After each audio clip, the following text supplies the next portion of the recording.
नमस्कार मित्रों, आज 7 अगस्त है और 1 से 7 अगस्त को पूरी दुनिया विश्व स्तनपान सप्ताह के रूप में मनाती है, वर्ल्ड ब्रेस्ट फीडिंग वीक।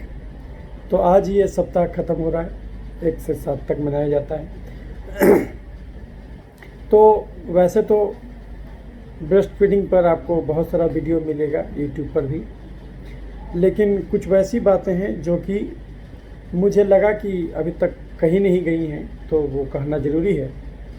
बहुत सारी भ्रांतियाँ, बहुत सारे चीज़ हैं जो मैं चाहता हूँ कि इस वीडियो के माध्यम से उसको दूर कर दूँ।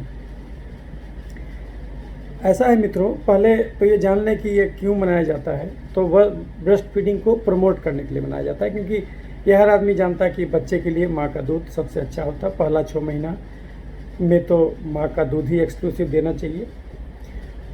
लेकिन बहुत बार ऐसा होता है कि जब माँ दूध नहीं पिला पाती किसी भी कारण से, तो वैसे केस में कहा जाता है कि वेट नर्सिंग करना चाहिए। वेट नर्सिंग का अर्थ हुआ कि अगर वो माँ नहीं पिला सकती तो दूसरे किसी और माँ का ही दूध देना चाहिए, ह्यूमन्स का ही दूध देना चाहिए। तो इसी को प्रमोट करने के लिए ये ब्रेस्ट फीडिंग डे मनाया जाता है। ऐसा माना जाता है कि अगर इसी ढंग से हम लोग ब्रेस्ट फीडिंग को प्रमोट करें तो करीब करीब $302 बिलियन हेल्थ में हम खर्च को बचा सकते हैं, और करीब करीब 8,23,000 बच्चों को बचा सकते हैं, और 20,000 माँ की ज़िंदगियाँ बचा सकते हैं अगर हम ब्रेस्ट फीडिंग कराते हैं। तो ये तो हर आदमी जानता है कि माँ का दूध बच्चे के लिए सबसे अच्छा होता है, और इसी को प्रमोट करने के लिए, क्योंकि कई बार ऐसा होता है कि जो खासकर जो अपर स्ट्राटा की लेडी हैं, उनके पास उतना समय नहीं होता कि वो बच्चों को दूध पिला सकें, उनका जो कैरियर है वो प्रभावित होता है। तो वो क्या करते हैं, फार्मूला फीड पर रखते हैं, तो उससे निश्चित रूप से बच्चे की इम्यूनिटी प्रभावित होती है। लेकिन बच्चा तो वो भी पल जाता है। आजकल जो फार्मूला फूड आया है तो उसमें तो वो लगभग मैच करने का प्रयास करते हैं। हालांकि हर चीज़ तो आप नहीं डाल सकते, लेकिन फिर भी काफ़ी हद तक वो मिलाने का प्रयास करते। तो इस वीक को मनाने का पर्पस है कि आपको इनकरेज किया जाए कि आप ब्रेस्ट फीडिंग करें, और कंपनियों को मना किया जाता है कि भाई आप फार्मूला फीड को अच्छा बताने वाला विज्ञापन ना करें, ताकि लोग ज़्यादा से ज़्यादा फार्मूला फूड पर न चले जाएं।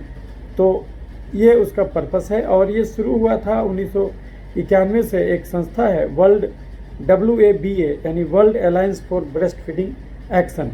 तो ये जो संस्था है वैसे तो मलेशिया में है, फजल करके ये लोग ने शुरू किया, और लोग भी थे इसमें, बहुत सारे पेटिशन मिले हुए हैं। तो वो लोग जो है कि 1992 ईस्वी से इसको मनाया जाता है वीक के रूप में, 1 से लेकर 7 तक। इसमें बहुत सारे वेबिनार, सेमिनार वगैरह आयोजित किए जाते हैं, और लोगों को जागरूक किया जाता है कि भाई आप ब्रेस्ट फीडिंग कीजिए। इससे केवल बच्चा का नहीं, माँ का सेहत भी सुधरता है। तो ये इतनी जानकारी तो आपको लगभग सबको है, इसमें कुछ नहीं। तो इसमें मेरा कुछ अलग चीज़ जो आप जोड़ना चाहते हैं वो ये कि पहले तो अंतर समझ लीजिए कि ब्रेस्ट मिल्क और काऊ मिल्क में अंतर क्या है। तो ब्रेस्ट मिल्क ह्यूमन्स के लिए होता है, काऊ मिल्क काऊ के बछड़े के लिए होता है। ह्यूमन मिल्क और काऊ मिल्क में जो सबसे डिफरेंस है, दोनों में 80% के आसपास पानी होता है। तो ब्रेस्ट मिल्क के लिए आपको ज़्यादा पानी पीना होगा। जब भी आपको लैक्टेटिंग वुमेन है आप, तो आपको ज़्यादा पानी पीना होगा। नॉर्मल जितना पीते हैं उससे एक्स्ट्रा पीना होगा, 2-3 लीटर आपको एक्स्ट्रा पानी पीना होगा। तो ये हो गया। तो वाटर करीब करीब 80% वाटर रहता। बाकी जो रहता है उसमें ह्यूमन मिल्क में 7 ग्राम 7.4 ग्राम के आसपास कार्बोहाइड्रेट सबसे ज़्यादा ह्यूमन्स में रहता है, और काऊ मिल्क में प्रोटीन ज़्यादा है, और उससे भी ज़्यादा प्रोटीन है बफेलो के मिल्क में। तो यह है। एक काऊ पर भी, एक मिल्क पर भी मेरा अलग से वीडियो है, वर्ल्ड मिल्क डे के दिन बनाए थे, तो उसमें भी आप मिल्क के बारे में जान सकते हैं। हमारे चैनल में जा कर के वीडियोज़ के लिस्ट में जाके उसको खोज के देख सकते हैं, तो वो भी आप कर सकते हैं। तो करीब करीब 7% कार्बोहाइड्रेट फीमेल्स इंडियन ये आपका ह्यूमन्स में होता है, ह्यूमन मिल्क में, और 4.5% कार्बोहाइड्रेट काऊ मिल्क में होता है। और प्रोटीन जो है 1.3 से 1.3% जो है कि प्रोटीन होता है आपका ह्यूमन मिल्क में, और 3.3% प्रोटीन आपका काऊ मिल्क में होता है। बफेलो में और ज़्यादा होता है, ये करीब 4 से 5 के बीच में होता है। फैट जो है वो 4.1% ह्यूमन में होता है और 3.9% ये काउज में होता है। तो आखिर ह्यूमन में मिल्क में प्रोटीन कम क्यों होता है? इसीलिए क्योंकि मनुष्य का जो बच्चा होता है उसका जो वेट होता है वो करीब करीब 180 दिन में डबल होता है, लेकिन गाय का जो बछड़ा है वो 40 दिन में ही अपना बॉडी वेट ज़्यादा कर लेता है। तो मनुष्य का जो सबसे कीमती चीज़ है उसका दिमाग, जो सोचने विचारने का शक्ति है, जो जानवर में नहीं है। तो आपका दिमाग जल्दी डेवलप होना चाहिए। तो दिमाग को डेवलप कराने के लिए दिमाग चर्बी से बनता है, तो आपको फैट एम्पल अमाउंट में दिया गया है और इसमें अच्छा खासा एनर्जी का भी खर्चा होता है, इसलिए आपको कार्बोहाइड्रेट ज़्यादा दिया गया है। और जो है कि प्रोटीन कम से कम दिया गया है। प्रोटीन जो है कि चूँकि आपका ग्रोथ धीरे धीरे हो रहा है, इसलिए आपको धीरे धीरे करके वो होगा तो भी कोई चलेगा, लेकिन आपको फैट एम्पल अमाउंट में दिया है। यह ध्यान रखने की बात है कि गाय से ज़्यादा फैट है परसेंटेज आपका ह्यूमन मिल्क में है, क्योंकि ब्रेन डेवलप करना है। कार्बोहाइड्रेट भी ज़्यादा है, फैट भी ज़्यादा है, लेकिन प्रोटीन कम है। तो प्रोटीन जो है आपको कम है, लेकिन प्रोटीन जो भी है उसका क्वालिटी भी डिफरेंट है। जो गाय का जो दूध होता है और ह्यूमन का जो दूध होता है उसमें प्रोटीन में डिफरेंस क्या है? केसिन बटे वे प्रोटीन का जो रेशियो होता है गाय के दूध में 80/20 होता है। मतलब केसिन प्रोटीन ज़्यादा होता है गाय के दूध में, जबकि ह्यूमन्स के दूध में जो क्या होता है कि आपका ये केसिन और वे प्रोटीन का रेशियो 40:60 होता है। यानी कि केसिन प्रोटीन कम होता है और वे प्रोटीन ज़्यादा होता है। वे प्रोटीन अदर देन केसिन जो प्रोटीन है, जैसे कि आपका लैक्टोग्लोबुलिन, बहुत सारा लैक्टोफेरिन होता है इसमें जो आयरन को बाइंड करता है, ये सब इन्फेक्शन से बचाता है, और ये ज़्यादा होता है जो है कि आपके ह्यूमन मिल्क में। ये इसमें बहुत सारे इम्यूनोग्लोबुलिन है, वो भी प्रोटीन के रूप में आप समझ सकते कि वो भी इसमें ज़्यादा होता है। खासकर IgA होता है इसमें, और गाय के दूध में IgG होता है। विटामिन C अच्छा खासा अमाउंट में, आयरन भी अच्छा खासा अमाउंट में आपको पाया जाता है इसमें ह्यूमन मिल्क में, लेकिन आयरन और विटामिन C गाय के दूध में कम पाया जाता है। हालांकि कैल्शियम तो ज़्यादा गाय के दूध में है, लेकिन ह्यूमन्स में जितना ज़रूरत होता है उतना कैल्शियम ये रहता है इसमें माँ के दूध में। तो और जो खासकर माँ का दूध में भी जो सबसे पहले जो दूध निकलता है उसको कोलेस्ट्रम कहते हैं, उसमें और ज़्यादा पोषक तत्व होते हैं। उसमें बहुत ज़रूरी होता है देना, क्योंकि वो म्यूकोनियम को भी हटाता है। जब बच्चा पैदा होता है तो बहुत सारा जो फ्लूइड होता है, एमनियोटिक फ्लूइड होता है, जिसमें जो बच्चा जो अंदर रहता है गर्भाशय में, तो एक पानी के थैली में रहता है, तो वो भी बच्चा पीता है। तो वो जो उसको कभी कभी रह जाता है तो म्यूकोनियम कहते वो, तो वो भी म्यूकोनियम को भी हटाता है। और ये अगर ब्रेस्ट फीडिंग कराने से जॉन्डिस की संभावना भी बच्चे में कम होता है। तो ये जो तथ्य है वो तो आदमी जानता है, लेकिन क्या होता है कि कभी कभी माँ को दूध नहीं निकलता, बच्चा हुआ लेकिन माँ को दूध नहीं आया। ये आजकल बहुत ज़्यादा कॉमन हो गया है। उसका कारण है हमारा गलत भोजन। क्योंकि होता क्या है कि गर्भावस्था के दौरान माएँ जो क्या करती हैं, वो एक तो शारीरिक एक्टिविटी बंद कर देती हैं, वो बिल्कुल काम धंधा छोड़ के एक जगह बैठ के आराम करने लगती हैं। उनको लगता है कि आराम करना ज़रूरी है, जबकि करना उल्टा चाहिए, लेकिन हम करते हैं उल्टा, आराम करने लगते हैं। जबकि शारीरिक एक्टिविटी जितना नॉर्मल आपका है उतना ज़रूर करते रहना चाहिए, रोज़ 1 से 2 घंटा टहलना चाहिए। और हम क्या करते कि ज़्यादा मात्रा में कार्बोहाइड्रेट खाने लगते, और ये एक्सेस कार्बोहाइड्रेट हमारा वेट गेन ज़्यादा करा देता, और उसके चलते जो है ये बहुत सारा कॉम्प्लिकेशन प्रेगनेंसी में होने लगता है, जैसे कि गर्भावस्था के दौरान प्रेगनेंसी हो जाना। तो ये शुरू हो जाता है वो खासकर महिलाओं में, ये बहुत कॉमन बीमारी है। और जब ज़्यादा कार्बोहाइड्रेट खाइएगा तो आपको प्री एक्लेम्पसिया का बीमारी भी शुरू हो जाएगा, जिसमें शरीर में सूजन आने लगता है और ब्लड प्रेशर बहुत ज़्यादा होने लगता है, कभी कभी मिर्गी भी आता है। तो ये जो होने लगता है उसका कारण क्या है? उसका कारण है excess carbohydrate entry, less protein intake and less physical labour, and धूप में बिल्कुल नहीं निकलना ताकि विटामिन डी बने, और 6 घंटे की गहरी नींद नहीं लेना। तो होता क्या है दिनचर्या जो गर्भावस्था में सामान्यतः देखने को मिलता है कि गर्भावस्था में महिलाएं घर में रहती हैं, और बहुत ज़्यादा आराम करने का प्रयास करती हैं, बिल्कुल साफ़ सफाई पर बिल्कुल ध्यान देती हैं और बहुत आराम से बैठ के फेसबुक, टीवी जो भी वो करते रहना चाहती है। उसके चलते उनका नींद भी पूरा तरह से नहीं हो पाता, धूप में नहीं निकलती, विटामिन डी नहीं बनता और वो जो भी भोजन करती हैं उसमें कार्बोहाइड्रेट मोर देन 80% रहता है। अब इसके चलते क्या होता है कि आपका जो बच्चे का शरीर, आपके अंदर एक और शरीर बन रहा है, तो बनाने में प्रोटीन बहुत ज़रूरी है, तो आपको एम्पुल अमाउंट ऑफ प्रोटीन लेना पड़ेगा। लेकिन जो है कि आप अपना जो भी कैलोरी रिक्वायरमेंट है, जाहिर सी बात है गर्भावस्था में करीब करीब 400-500 कैलोरी एक्स्ट्रा लेना पड़ेगा। नॉर्मल आदमी जो कम से कम मेहनत करता, यानी जो 1 घंटा ही चलता, उसको 1500 से 1600 कैलोरी चाहिए। जो अगर 1 घंटा चल रहा है तो 300 कैलोरी और जोड़ दीजिए उसको, तो या 400-500 कैलोरी और जोड़ दीजिए, तो करीब करीब 1500 से 2000 कैलोरी एक सामान्य मनुष्य को जनरली खर्चा है। और अगर गर्भावस्था में आप हैं तो 300-400 कैलोरी और जोड़ दीजिए, यानी आपको 2400 कैलोरी लेना चाहिए। लेकिन ये 2400 कैलोरी पूरी तरह से कार्बोहाइड्रेट से नहीं ले सकते आप। ये 2400 कैलोरी का केवल 50% यानी 1200 कैलोरी ही कार्बोहाइड्रेट से लीजिए। बाकी जो 1200 कैलोरी बच गया वो आपको प्रोटीन और फैट से लेना होगा।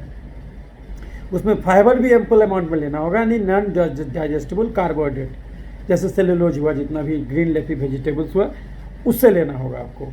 लेकिन हम लोग जो भोजन करते हैं वो करीब करीब 80% कार्बोहाइड्रेट। अब कैसे खाना खाते हैं, एक टाइम आदमी चावल खाता और ज़्यादातर घर में चावल कुकर में बनता। अभी तक हम लोग को सिखाया गया कि कुकर के चावल क्यों खतरनाक है, क्योंकि इसमें एल्युमिनियम होता। नहीं, कुकर का चावल इसलिए खतरनाक है क्योंकि इसमें माड़ अंदर ही रह जाता, और माड़ और चाशनी एक ही चीज़ है। जितना चीनी चाशनी में होता उतना ही चीनी माड़ में होता।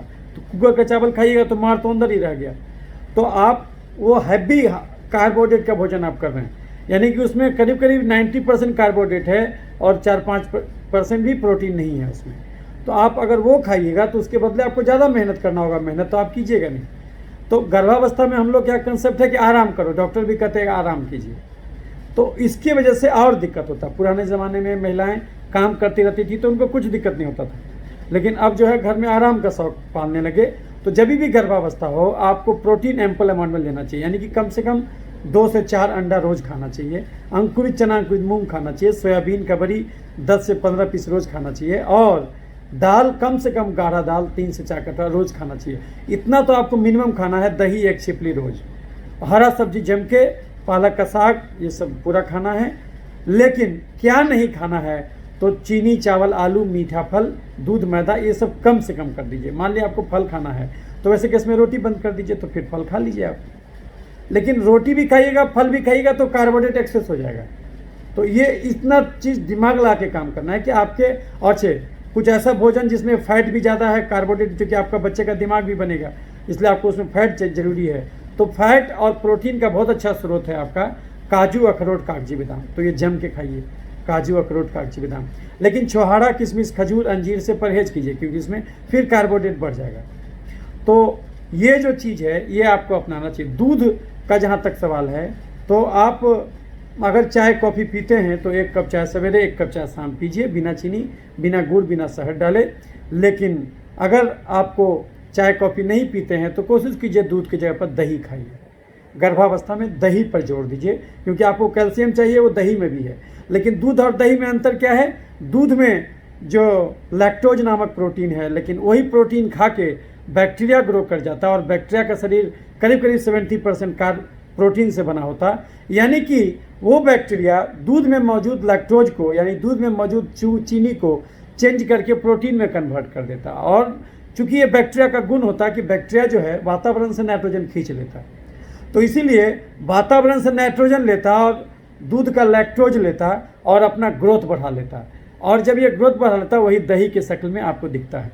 तो दही खाने से फ़ायदा ज़्यादा होगा आपको, क्योंकि दूध अगर पीजिएगा तो आधा किलो दूध मतलब 10 किलोमीटर चलना, आपको चलना भी होगा। और चूंकि आपको कितनों कहा जाएगा तो आप 1.5 से 2 घंटा ज़्यादा नहीं चलिएगा। तो जब उतना ज़्यादा नहीं चलिएगा तो आपको 10 बीमारी और भी धरेगा। यही कारण से आप देखिएगा कि जो है कि प्रेगनेंसी डायबिटीज़ बहुत कॉमन है इंडिया में, बहुत ज़्यादा कॉमन है। कि ऐसा डायबिटीज़ नहीं है, लेकिन जैसी गर्भावस्था आया महिलाओं को डायबिटीज़ हो गया। और आप देखिएगा कि बहुत सारी महिलाओं को पीसीओडी रहता है, पॉलीसिस्टिक ओवेरियन डिजीज, उसका भी कारण वही है कि आप एक्स्ट्रा चीनी खाइएगा तो शरीर उसको या तो चर्बी बनाएगा तो मोटापा का बीमारी, या तो उसको एलर्जी यानी एक प्रकार का तेजाब बनेगा एलर्जी का, अलग अलग बीमारी, नहीं तो उसको जहाँ तहाँ छिड़केगा तो इन्फेक्शन धरेगा। तो गर्भावस्था में क्या होगा, एक तो गर्भ ठहरने में दिक्कत होगा आपको पीसीओडी में, क्योंकि वो चर्बी जाम होकर के ओवरी के पास जमा हो गया है, तो उसके वजह से क्या होगा, वो ठीक से आपका हार्मोन का बैलेंस गड़बड़ा जाएगा, मेल हार्मोन फीमेल हार्मोन का रेशियो गड़बड़ा जाएगा, तो आपके शरीर में अल्टीमेटली मेल हार्मोन बढ़ जाएगा, तो उसकी वजह से दाढ़ी मूछ निकलना, कोर्स वॉइस हो जाना, हॉर्सनेस ऑफ वॉइस होने लगेगा, और बार बार गर्भपात होने लगेगा, इस प्रकार का मानसिक का गड़बड़ी होने लगेगा, इस प्रकार का दिक्कत आपको आएगा।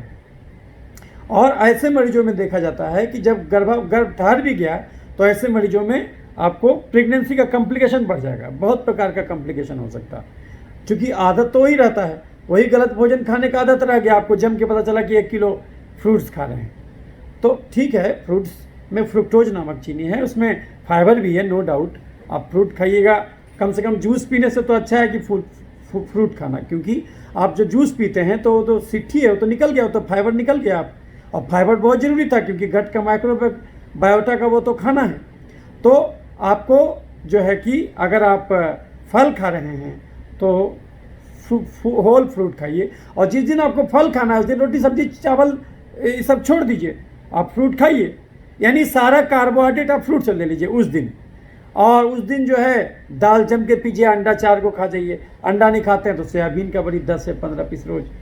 अगर आपको कुछ, चूँकि प्रेगनेंसी में थोड़ा सा चटकारा वाला भोजन भी पसंद होता है लोगों को, तो वैसे किस में आप चटकारा का भोजन भी खा सकते हैं, जैसे कि आप आटा का मैगी ले सकते हैं, या फिर कोई भी नूडल्स आटा वाला, मैदा वाला नहीं, और उसमें पालक का साग टमाटर भी डाल दीजिए, उसमें शिमला मिर्च डाल दीजिए, उसमें सोयाबीन का बड़ी डाल दीजिए 10-15 पीस, और उसको बना के बनाइए, तो उससे क्या होगा कि वो आपको अच्छा भी लगेगा, चटकारा वाला भी लगेगा, और साथ ही साथ जो है कि वो आपको ये प्रोटीन का सोर्स भी हो जाएगा।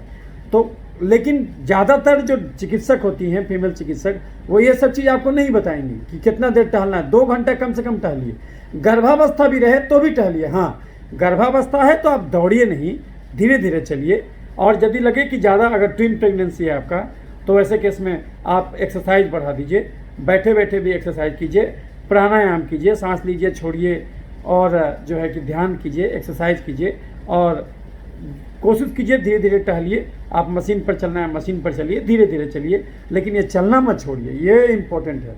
आराम बहुत ज़्यादा करने लगिएगा तो 10 कॉम्प्लिकेशन होगा, और खाली आपको नहीं, बच्चे के लिए भी हानिकारक साबित होगा।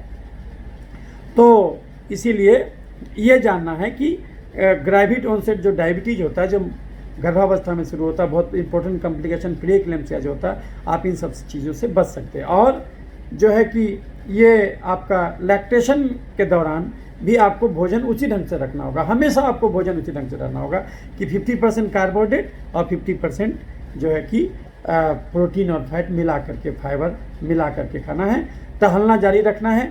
और तो वैसे केस में आपको ये दिक्कत कभी नहीं होगा कि आपका दूध नहीं निकला, दूध निकलेगा, बच्चा जैसे ही जन्मेगा, बच्चे का स्पर्श आपके स्तन पर लगेगा तो तुरंत प्रोलैक्टिन का, दिमाग से प्रोलैक्टिन निकलेगा, और ये प्रोलैक्टिन जो है दूध को तुरंत जो है कि बनाना शुरू करेगा, और जो है कि ऑक्सीटोसिन निकलेगा, वो दूध बाहर निकल जाएगा।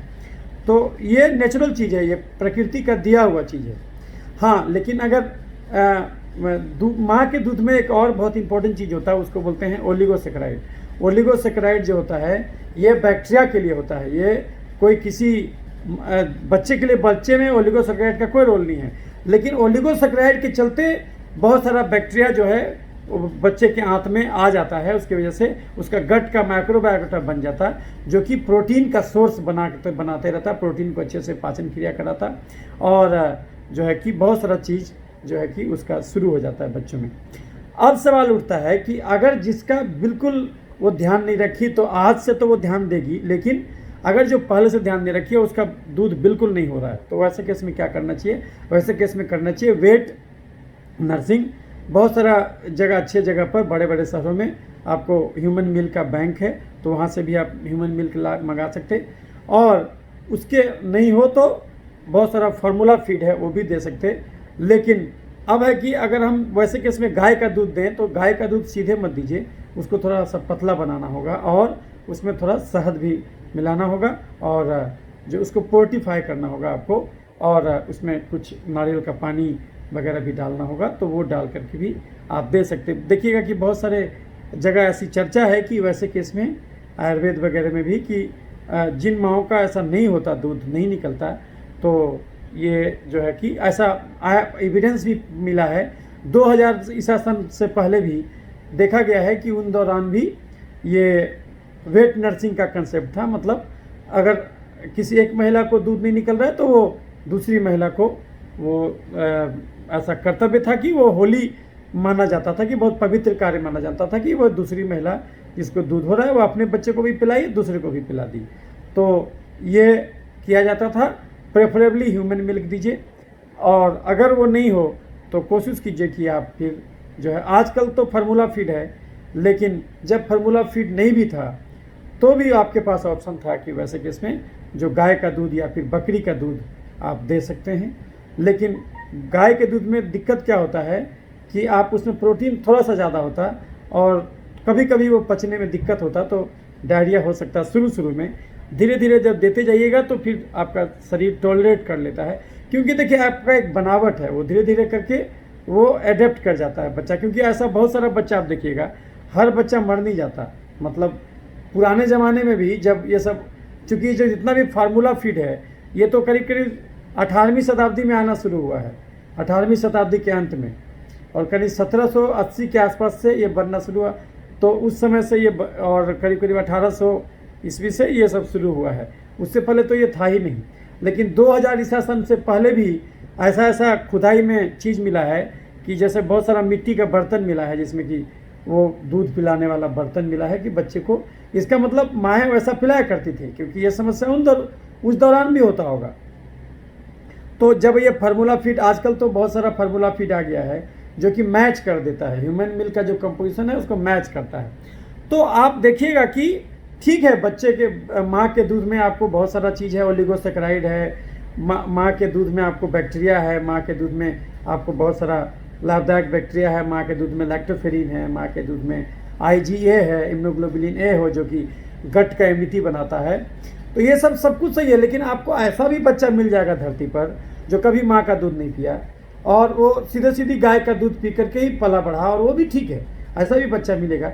होता क्या है कि अगर गर्भावस्था में माँ भोजन ठीक से ली है तो उसका बच्चा ठीक होगा, और गर्भावस्था में माँ अगर गड़बड़ चीज़ लेगी तो उसका बच्चा गड़बड़ होगा। एक चीज़ और समझ लीजिए, अगर आप ब्रेस्ट फीडिंग करवा रहे हैं तो याद रखिए, आप अगर गलत चीज़ खाइएगा तो उसका हर्जाना बच्चा भुगतेगा। कई बार हम लोग के यहाँ बच्चे को चर्म रोग लेकर के माएँ आ जाती हैं, 4 महीना का बच्चा है, 5 महीना का बच्चा है, उसको दिनाय हो गया। उसको कभी कभी देखिएगा बच्चा जन्मता है, सर में उसको रूसी जो है गायब नहीं होता, उसको क्रेडल स्कैब बोलते हैं। बहुत ज़्यादा देखिएगा कि खोटी स्काल्प में जमा है, तो बेसिकली ये फंगल इन्फेक्शन है। ऐसा क्यों होता? जब आप माँ ज़्यादा चीनी खाएगी, यानी हाई कार्बोहाइड्रेट डाइट लेगी और उसको खर्च नहीं करेगी, तो माँ को तो जो बीमारी होगा सो होगा। माँ के दूध में जरूर ज़्यादा कार्बोहाइड्रेट आ जाएगा, जब जरूर ज़्यादा चीनी आ जाएगा माँ के दूध में, तो वो बच्चा भी वही शक करेगा, तो उसके चलते बच्चे के पसीने में भी ज़्यादा चीनी आने लगेगा। तो देखिएगा कि वो उसको तुरंत इन्फेक्शन पकड़ लेगा। तो माँ अगर गड़बड़ चीज़ खाएगी, उसका हर्जाना उसका बच्चा भुगतेगा, याद रखिए। इसलिए अगर आपको बच्चे से प्रेम है तो पूरे गर्भावस्था में कम से कम 3 से 4 कटोरा गाढ़ा दाल रोज़ पीजिए, अंकुरित चना के मूँग खाइए। कोशिश कीजिए कि फल का जूस नहीं पीजिए। अगर कभी फल का जूस पीने का मन करे तो ये डाब का पानी पी सकते हैं, क्योंकि उसमें चीनी रिलेटिवली कम है। तो डाब का पानी पी सकते हैं, और नारियल खा सकते हैं, डाब का फल खा सकते हैं। तो ये आप फल के रूप में, अगर आपको फल खाना है तो उस दिन आप रोटी सब्जी छोड़ दीजिए, फिर आप फल का ही सेवन कीजिए। जो भी एक आम खा लिए, एक सेव खा लिए, तो फिर इसी ढंग से दोपहर में खा लिए, रात में खा लिए। उस दिन एक्सक्लूसिव आप फ्रूट पर चले जाइए, लेकिन फ्रूट आपको प्रोटीन नहीं देगा, याद रखिएगा। इसलिए आपको प्रोटीन अलग से लेना होगा। तो प्रोटीन के लिए आपको दाल, राजमा, सोयाबीन, अंडा। अगर आप अंडा खाते हैं तो अंडा सबसे अच्छा स्रोत है प्रोटीन के लिए। तो 2 अंडा सुबह, 2 अंडा शाम, यानी 4 अंडा रोज़ खाइए। अगर आप बच्चे को दूध पिला रहे हैं तो 4 अंडा रोज़ खाइए, और सोयाबीन का बड़ी 10 से 15 पीस रोज़, अंकुरित चना, अंकुरित मूंग, स्प्राउट जिसको कहते हैं, वो जम के लीजिए, और काजू, अखरोट, कागजी बादाम खाइए। और अब पानी पूरा पीजिए। पानी पीना बहुत ज़रूरी है, क्योंकि ये पानी आपको नॉर्मल ज़्यादा पीना होगा, क्योंकि माँ के दूध में 80% से ज़्यादा पानी है। तो वो पानी आपको पूरा पीना होगा। 6 महीना तक माँ के दूध में वो सारा पौष्टिक एलिमेंट है जो बच्चे के ग्रोथ के लिए ज़रूरी है। तो 6 महीने तक तो एक्सक्लूसिव ब्रेस्ट फीडिंग कराइए। 6 महीने के बाद अन्नप्राशन का प्रावधान संस्कृति में कहा गया है कि उस दौरान बच्चे को बाहर का चीज़ देना चाहिए। 6 महीने के बाद ग्रेजुअली धीरे धीरे करके आप अपना दूध पिलाना छोड़ देना चाहिए, क्योंकि अगर आप 6 महीने के बाद भी पिलाते रहिएगा तो आपको तो लगेगा कि हम बच्चे को भोजन करा दिए, लेकिन बहुत सारा चीज़ आप बच्चे को नहीं दे पाइएगा और आप खुशफहमी के शिकार हो जाइएगा और आपका बच्चा का ग्रोथ हैम्पर होगा। तो दाल का पानी पिलाना शुरू कीजिए। सबसे पहले दाल और दलिया मिला के खिचड़ी बना के दिया कीजिए, उसमें पालक का साग टमाटर भी डाल दीजिए, घोटनी से घोट के एकदम बारीक पतला कर दीजिए। और वो पतला खिचड़ी जो है जिसमें दाल हो, दलिया हो और टमाटर हो, ये सब पालक का साग मिला हो, उसको एकदम पतला बारीक करके कर लीजिए और वो जो है कि उसको बच्चे को दीजिए। उसमें दही भी मिला सकते हैं आप। वो बच्चे को धीरे धीरे करके रोज़ पिलाना शुरू कीजिए। कोशिश कीजिए कि अगर आपका बच्चा गाय का दूध पर 6 महीने के बाद गाय का दूध दे सकते और 1 साल के बाद तो भैंस का भी दूध दे सकते हैं आप, तो अगर गाय का दूध पर रखे हैं तो अलग से उसमें चीनी, गुड़, शहद ये सब मत मिलाइए। कभी कभी कुछ माएँ ऐसी गलती करती हैं और जैसे ही आप चीनी मिलाइएगा दूध में, देखिएगा बच्चे को तुरंत इन्फेक्शन पकड़ गया, क्योंकि चीनी का काम है एक्टिविटी और आपका बच्चा को जितना ज़रूरत है कार्बोहाइड्रेट उतना प्रचुर मात्रा में गाय के दूध में भी है। तो जो है कि आप वो भी दीजिएगा। तो उससे होता क्या है कि ऐसा कहा जाता है कि गाय के दूध में प्रोटीन ज़्यादा है, लेकिन आपका जो बच्चा है, जो ह्यूमन बच्चा है, उसको अगर आप गाय का भी दूध दीजिएगा तो धीरे धीरे वो अपने शरीर में ऐसा डेवलपमेंट कर लेगा कि गाय के दूध से भी वो ऊर्जा बनाने लगेगा। देखिए, मनुष्य का शरीर बड़ा विचित्र है कि आप अगर उसको जो भी करवाने चाहिएगा तो वो करना शुरू कर देगा। हाँ, लेकिन उसमें क्या है कि आप 100 बच्चे को आप जन्मते के साथ गाय का दूध देना शुरू कर दीजिएगा तो 100 का 100 बच्चा नहीं मर जाएगा। 100 के 100 बच्चा में गाय के दूध से एलर्जी नहीं होगा, लैक्टोज इंटॉलरेंस जिसको कहते हैं, वो 100 के 100 बच्चे में नहीं होगा। उसमें से कुछ बच्चा को दिक्कत होगा। तो हम लोगों को जो बताया जाता है कि देखो इस बच्चे को दिक्कत हुआ, हमको लगता है कि सबको यही हो जाएगा। नहीं, ऐसा नहीं होगा। आइडियल चीज़ है कि आप अपना दूध पिलाइए, लेकिन अगर आपको अपना दूध नहीं होता है तो फार्मूला फीड से अच्छा होगा आपको गाय का दूध या बकरी का दूध। लेकिन ये भी सुन लीजिए, मान लिया आप गाय का दूध दे रहे हैं, आप ग्वाले को जानते नहीं कि वो आपको ग्वाला कैसा जो है कि ये दूध कैसे निकाल रहा है, क्या वो इंजेक्शन दे रहा है, क्या आपके आंखों के सामने, और वो गाय को क्या खिला रहा है, ये भी इंपॉर्टेंट है। गाय को प्रॉपर अमाउंट ऑफ दाल दे रहा है कि नहीं, प्रोटीन दे रहा है कि नहीं दे रहा है, क्योंकि गाय को प्रोटीन कम देगी तो उसके दूध में प्रोटीन कम हो जाएगा। हालांकि अगर आप गाय का दूध पिलाइएगा तो आपके बच्चे को तो कम ही प्रोटीन चाहिए। प्रोटीन जो है कि ह्यूमन्स के बच्चे को कम ही चाहिए, लेकिन स्पेशल प्रोटीन चाहिए। प्रोटीन तो कम चाहिए, लेकिन जो प्रोटीन चाहिए वो स्पेशल क्वालिटी का होना चाहिए, यानी कि उसमें केसिन कम होना चाहिए और वे प्रोटीन ज़्यादा होना चाहिए। लेकिन गाय के दूध में 80% केसिन प्रोटीन है और 20% ही वे प्रोटीन है। ये डिफरेंस जानना जरूरी है। लेकिन एक चीज़ ध्यान दीजिए कि यदि आप किसी बच्चे को गाय का दूध ही पिलाते जाइएगा तो अपने शरीर में वो ऐसा बैक्टीरिया डेवलप कर लेगा कि वो गाय के दूध से अपने शरीर का पोषक तत्व बनाना शुरू कर देगा। ये एडेप्टिबिलिटी है, ये एडेप्ट करने की क्षमता है। यही कारण है कि बहुत सारे ऐसे लोग हुए हैं जिनको माँ का दूध कभी नहीं मिला, लेकिन वो बच्चे भी बिल्कुल स्वस्थ हैं, वो बच्चे भी बिल्कुल स्वस्थ हैं। आजकल तो बहुत सारा फार्मूला फीड मिलता है, ये हर कंपनी बनाता है, तो आजकल का जीवन थोड़ा सा आसान हो गया। लेकिन आप खुद सोच के देखिए, जिस समय ये फार्मूला फीड नहीं आता था और उस समय का बच्चा, तो बहुत सारा ऐसा बच्चा होता होगा जिसको कि माँ का दूध नहीं मिला, तो क्या वो सबका सब खत्म हो जाता था? नहीं। हाँ, पहले लोग ज़्यादा मरता था, अब तो कम मरता है। लेकिन जो है कि ये सही है, लेकिन ऐसा नहीं है कि सबका सब बच्चा गाय का दूध पी के खराब ही हो जाता था, ऐसा भी नहीं है। तो ज्ञान का आप दोनों पहलू जानिए। जो कहने का मतलब हुआ कि अगर आप ब्रेस्ट फीडिंग करा रहे हैं तो ये डिक्टम है कि आपको कैलोरी जो है कम से कम 400-500 कैलोरी एक्स्ट्रा लेना होगा। नंबर एक बात, आप जब प्रेगनेंसी नहीं था तब जितना लेते थे उससे ज़्यादा लेना होगा। और आपको गर्भावस्था के दौरान भी, लैक्टेशन के दौरान भी घड़ी देख के 2 घंटा रोज टहलना होगा, या फिर कोई भी एक्सरसाइज, जो भी बैठे बैठे टीवी देख रहे हैं तो बैठ के एक्सरसाइज करते रहिए। ये बहुत ज़रूरी है। ये ना केवल आपको बच्चे को स्वस्थ रखेगा बल्कि आपको भी स्वस्थ रखेगा। नहीं तो 10 प्रकार का दिक्कत आपको जरूर शुरू हो जाएगा। हमारा शरीर हमारे भोजन से बना है, शरीर को ठीक रखना है, भोजन बदलना हो तो वही भोजन गाय करेगा, वो गाय बनेगा, वही भोजन आप कीजिएगा तो आप बनेगा, क्योंकि वही भोजन को लेके आपका शरीर अलग ढंग से ये करेगा। तो गाय के दूध में प्रोटीन ज़्यादा होगा भी, तो आपके को के बच्चे को इसलिए दिक्कत नहीं होगा क्योंकि जो है कि आपका बच्चे का जो शरीर है वो उसमें से उतना ही चीज़ लेगा जितना उसको ज़रूरत है। इतना एबिलिटी तो होता है। और ये एबिलिटी माँ को भी दिया गया है कि माँ का जो शरीर है एक सीमा तक, माँ अगर चीनी ज़्यादा भी खाएगी, प्रोटीन कम भी खाएगी, तो एक सीमा तक फिर भी आपका शरीर उस दूध में वो गड़बड़ी नहीं परिलक्षित होने देगा। दूध को वो ऐसा ही बना के भेजेगा अच्छा क्वालिटी का।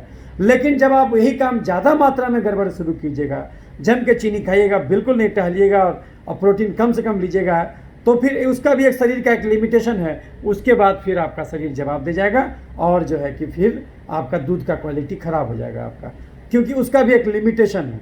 उससे ज़्यादा शरीर मैनेज नहीं कर पाएगा एक्सट्रीम पर, तो वो जो है कि अति जो है सर्वत्र वर्जित। तो ये बहुत ज़रूरी है।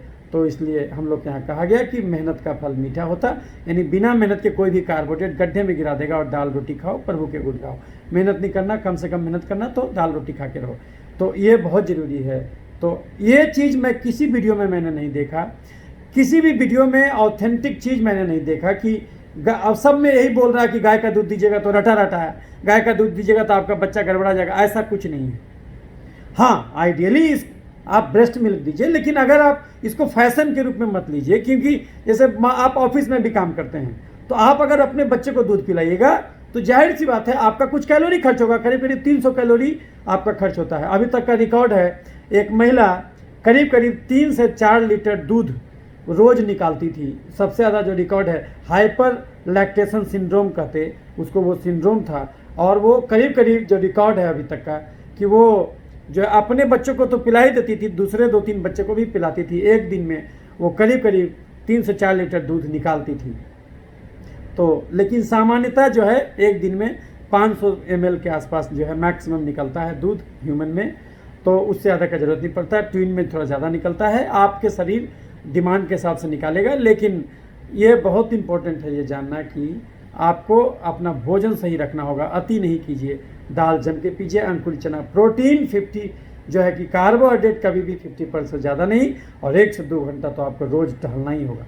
यही कारण देखिएगा कि जो महिलाएं काम करते रहती हैं उनका नॉर्मल डिलीवरी हो जाता है, लेकिन आजकल जो है शहरों में तो काम बिल्कुल नहीं करती, तो फिर जो उनको स्ट्रेच मार्क भी पड़ जाता है गर्भावस्था में। चूँकि कम प्रोटीन खाइएगा तो इलास्टिसिटी कम घटेगा, तो उसके चलते आपको स्ट्रेच मार्क भी हो जाएगा, और साथ ही साथ जो है कि आपका ये जो बच्चा भी जो है कि वो आपका को भी 10 गो रोग होगा, गर्भावस्था में भी दिक्कत होगा, और जो है कि आपका नॉर्मल डिलीवरी ना होकर सिजेरियन कराना होगा। तो ये सब कॉम्प्लिकेशन से बचना है तो आपको जो है कि अपना डाइट पर ध्यान रखना है। एक्सरसाइज बहुत ज़रूरी है। कुछ भी भोजन में परिवर्तन कीजिएगा, बिना एक्सरसाइज के कुछ नहीं हो सकता। हमारा शरीर भगवान जो बनाया है उसको रोज़ एक्टिविटी जरूरी है। आप कुछ नहीं, सिंपल चलना शुरू कर दीजिए, आपका उससे मन भी स्वस्थ होगा। आप घर के बाहर निकलिए बिना काम के, कोई काम नहीं है आपका, सीधा निकल गए रोड पर टहलना। सवेरे उठिए, मुँह धो के 1 गिलास दूध चने का गाढ़ा सत्तू पी के निकल पड़िए टहलने।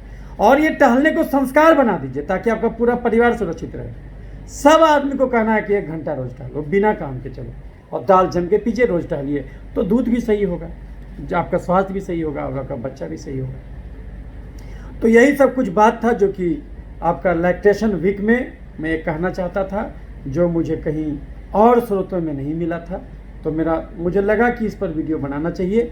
तो अगर ये वीडियो आपको अच्छा लगे तो और लोगों को लाइक और शेयर कीजिएगा। अगर इसको अपना लिए आप तो समझिए आपको पूरे प्रेगनेंसी में दिक्कत नहीं होगा। तो जो भी गर्भवती महिला हैं उनको कोशिश कीजिएगा कि ये वीडियो शेयर कर दीजिए, उनको गर्भावस्था का आपके तरफ से बहुत बड़ा ये होगा। और जो है कि उनको, जिनको भी प्रेगनेंसी डायबिटीज़ है, जिनको भी प्रीक्लेम्सिया का कंडीशन है, जिनको भी ये प्रेगनेंसी में थायराइड का समस्या है, फैटी लीवर का समस्या है, कोई भी दिक्कत है, क्रोनिक जो है कि बच्चा ठहरने में दिक्कत है, पीसीओडी का दिक्कत है, उनको भी ये वीडियो भेज सकते। और हमारा फ़ोन नंबर भी इसमें वीडियो में दिया हुआ है, तो वो फ़ोन भी करके भी सलाह ले सकते, तो निःशुल्क सलाह लेने के लिए फ़ोन कर सकते। तो ये आप याद रखिए, भोजन बदल के दुनिया के हर बीमारी को ठीक कर सकते। भोजन बदल के आप जो है कि किसी भी बच्चे को स्वस्थ रखने में अपना योगदान दे सकते हैं। तो यदि आप भोजन सही कीजिएगा तो आपका दूध सही होगा, आपका दूध सही होगा तो आपका बच्चा सही होगा। याद रखिए, जो बोइएगा वही काटिएगा। तो ये सब बात मैं आपको कहना चाहता था। बड़े प्रेम से आपने मेरी बातों को सुना, इसके लिए आपका आभार और आपके अंदर मौजूद परमात्मा को मेरा प्रणाम। अच्छा लगे लाइक और शेयर कीजिएगा। और अगर हम आपसे बार बार मिलते रहते हैं, अलग अलग विभाग का वीडियो बनाते रहते हैं, तो ये अगर अच्छा लगे तो लाइक और शेयर कीजिएगा, हमारा चैनल सब्सक्राइब कीजिएगा, तो जब भी कोई वीडियो बनेगा तो आप तक वो लिंक पहुंच जाएगा। सब्सक्राइब नहीं भी करते हैं कोई भी दिक्कत नहीं है। ये वीडियो याद रखिए, ये वीडियो मैं इसलिए नहीं बनाता कि हमारा लाइक्स बढ़े और हमारा ज़्यादा सब्सक्राइबर हो जाए, नहीं। एक ही आदमी देखे कोई दिक्कत नहीं है, एक ही आदमी देखे, क्योंकि हमको इसका धंधा नहीं करना है कि इतना मिलियन व्यू, वो पागलपन है, वो भी एक प्रकार का विक्षिप्त मानसिकता है कि इतना मिलियन व्यू, इतना ट्रिलियन व्यू, उससे क्या फ़र्क पड़ता है। तो अगर आपको ज़्यादा व्यू बनाना है तब तो आप 5 मिनट का वीडियो देखिए, देखिए धड़ल्ले से देखा जाएगा। आप कुछ बताइए ही मत, वही रटा डायलॉग, रटा जो हर जगह सुनिए वही चीज़ बोल दीजिए, तो उस प्रकार से कोई फ़ायदा नहीं है। वीडियो बना के कम ही लोग देखे, काम का ढंग का लोग देखे, एक आदमी भी सुधर गया तो समझ लीजिए कि आपका ज्ञान सार्थक है। ज्ञान बांटने से बढ़ता है। तो ये उसी उद्देश्य से मैं लगा हुआ हूँ कि आपके हाथ में आपका हम चिकित्सा विज्ञान का ताकत दे दें, ताकि भोजन बदल के आप हर बीमारी को ठीक कर सकें। तो इन्हीं सब बातों के साथ मैं doctor Kranti Chandan Jaykar, ex and first HOD skin VD IHMS Patna. वैसे तो मैं एक चर्म रोग चिकित्सक हूँ, लेकिन मैं अपने आप को holistic health expert and allergy expert कहना ज़्यादा पसंद करूँगा, क्योंकि मैं केवल चमड़ा नहीं, BP, चीनी, गठिया, दमा, मिर्गी, पथरी, ये सब भी ठीक करता। बहुत सारी महिलाएं हमारे पास आती हैं जो PCOD जिनका ठीक नहीं होता, वो सब भी उनका भी इलाज होता है। लेकिन मैं केवल उसी को आमंत्रित करता जो 3 से 4 कटोरा गाढ़ा दाल रोज़ पीने को तैयार है, रोज़ 2 घंटा टहलने को तैयार है, और चीनी, चावल, आलू, खस्सी का मांस, मीठा फल, दूध, मैदा छोड़ने को तैयार है, रोज़ 2 से 3 अंडा खाने को तैयार है। उनका स्वागत है। उनको कोई भी बीमारी हो, पुराना बीमारी, आप हमारे पास आके मिल सकते, फ्री में सलाह भी ले सकते हैं। हमारा फ़ोन नंबर है ये। और अगर इसको आप फेसबुक पर देख रहे हैं तो फेसबुक पर जिस पोस्ट में ये वीडियो लगा हुआ है उस पोस्ट में भी हमारा वीडियो में फ़ोन नंबर लिखा हुआ है, उससे हमको सीधे आप फ़ोन कर सकते हैं या फिर इसमें कमेंट में कर सकते। तो अच्छा लगे तो लाइक और शेयर कीजिएगा। किसी भी प्रकार का क्रोनिक बीमारी हो जिसको जड़ से छुड़ाना हो, वो मोस्ट वेलकम है हमारे पास निःशुल्क सलाह लेने के लिए। चाहे BP का बीमारी हो, चीनी हो, गठिया हो, थायराइड हो, ये कोई भी रोग हो, ये प्रेगनेंसी से रिलेटेड कोई डिजीज़ हो, तो आप जो है कि ये हमको फ़ोन कर सकते हैं। तो ये सब कुछ बातें थी जो कि आपसे शेयर करना था। इसी ढंग से फिर अगले वीडियो में अलग अलग मुद्दों पर आपसे बातें होती रहेंगी, मिलते रहेंगे। सुखी रहें, स्वस्थ रहें। लेकिन ये अभी कोविड का दौर जारी है। आपको मैं हमेशा कहूँगा, मैंने शुरू से, जब से कोविड शुरू हुआ, शुरू से मैंने कहना शुरू किया कि अगर आप चीनी नहीं खाइएगा तो चीटी नहीं लगेगा। अगर आप चीनी, कार्बोहाइड्रेट लेस देन 50% अपने डाइट में ले रहे हैं, रोज़ टहल रहे हैं, प्रोटीन ज़्यादा ले रहे हैं, तो ये 1 किलो भी कोरोना खा जाइएगा, कुछ नहीं होगा। ये सिंपल सर्दी बुखार है। मरते हैं हार्ट अटैक से, बोला जाता है कोरोना। मरते हैं कैंसर से, बोला जाता है कोरोना। मरते हैं TB से, बोला जाता है कोरोना। मरते हैं जो है कि आपका किडनी फेलोर से, बोला जाता है कोरोना। ये मैं शुरू से बोल रहा हूँ, जब से ये 26 मार्च से 22 मार्च से जब इसे लॉकडाउन लगा है, शुरू से मैंने वीडियो बनाना शुरू किया। अब तो बहुत लोग बोलने वाले आपको मिल जाएंगे, लेकिन आप हमारे चैनल में देखिएगा कि करीब 30-40 वीडियो तो केवल कोरोना पर है। तो और मैंने तो मेरा सब वीडियो यूट्यूब रख लिया, लेकिन कोरोना पर भी, लेकिन कोरोना एक वैश्विक भ्रम भी मैंने बनाया, इसको बहुत लोगों ने देखा। लेकिन जब वैक्सीन पर वीडियो बनाया तो तुरंत डिलीट कर दिया यूट्यूब। तो उसको मैंने फेसबुक पर लगा दिया 28 मई 2020 के पोस्ट में। वो वैक्सीन का वही वीडियो है जिसको यूट्यूब हटा दिया था, तो वो भी देख सकते हैं। इसमें वैक्सीन का सच में बताए हैं, हमने बताया है। तो ये संदेश मैं ज़रूर हर वीडियो में देना चाहूँगा कि कोरोना सिंपल सर्दी बुखार है। इसको जानबूझ के प्रमोट किया गया क्योंकि इसको वैक्सीन बेचना है, पूंजीवादी व्यवस्था। तो और जो है कि लोगों को मेन मुद्दे से ध्यान हटकाना है। तो एक झूठ को 1000 बार बोलोगे तो सच हो जाएगा। नहीं तो आप खुद सोच के देखिए, अगर वो सही में वैज्ञानिक ढंग से बात कर रहे हैं तो खुद सोच के देखिए, वो अपोजिट बात को काहे नहीं पेपर में आने देते। अगर आज के डेट में कोई बोलेगा कि एक मास्क का जो छेद का साइज होता है 2.5 माइक्रोन और वायरस का साइज है 0.12 माइक्रोन, यानी 20 गुना बड़े छेद से 20 गुना छोटे वायरस को कैसे रोक दीजिएगा। ज़्यादा हाथ धोने से बीमारी होता है। ये सब हर मुद्दे पर मेरा वीडियो है, तो वो सब और लोगों को भी वो वीडियो भी देखिएगा, अच्छा लगेगा, लाइक और शेयर कीजिएगा। और बहुत सारे चीनी से सब बीमारी होता। ये हमने खोजा कि दुनिया में कोई भी बीमारी 5 कारण से होता। ज़्यादा चीनी खाना यानी ज़्यादा कार्बोहाइड्रेट खाना, कम प्रोटीन खाना, नहीं टहलना, 10 मिनट भी चमड़े को धूप नहीं दिखाना। चमड़े को धूप दिखाना भी जरूरी है क्योंकि उससे विटामिन डी पैदा होता और जो कि इम्यूनोमोडुलेटर होता है, और कम से कम 6 घंटे की गहरी नींद नहीं लेना। यही 5 कारण है कोई भी बीमारी होने को। तो ये सब कुछ बातें थी जो हर वीडियो में मैं बताता हूँ, क्योंकि मैं चाहता हूँ कि हमारे से जो भी जिस भी कारण से जुड़े, कोई ये ब्रेस्ट फीडिंग का वीडियो देख के जुड़े, कोई कैसे भी जुड़े, लेकिन उसको पता होना चाहिए कि इस मुद्दे पर भी मैंने बहुत सारा वीडियो बनाया है। तो अगर आपको इंटरेस्ट है तो हमारे फेसबुक में भी, अगर आप वीडियो देख रहे हैं तो हमारे फेसबुक में स्क्रॉल करते जाइए, नीचे आपको हर प्रकार का वीडियो मिलते चला जाएगा। और आप अगर चाहें तो आप हमारे यूट्यूब चैनल में डॉक्टर क्रांति चंदन जयकर करके यूट्यूब चैनल है, उसमें भी करीब करीब 108 वीडियो है, वो भी आप हर मुद्दे पर वीडियो देख सकते हैं। तो इन्हीं सब बातों के साथ मैं विराम लेता हूँ। मेरे बातों को बड़े प्रेम से आपने सुना, इसके लिए आपका आभार, धन्यवाद। मिलते रहेंगे।